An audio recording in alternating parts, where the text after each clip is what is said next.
I think I'm really excited to see if people rock with me enough to give me money.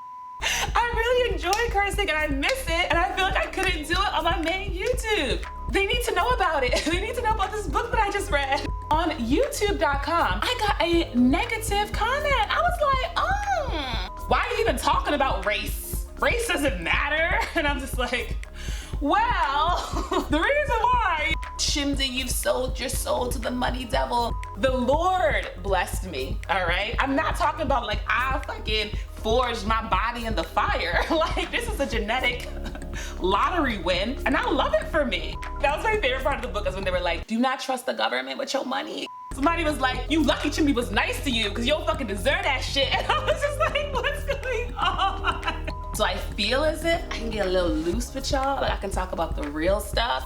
We're not even doing that. Like, we're not even doing the back and forth. Delete. Is that Chimdi? And it's like, yeah, that is me, but don't worry about it. You know, I will tell y'all about it later.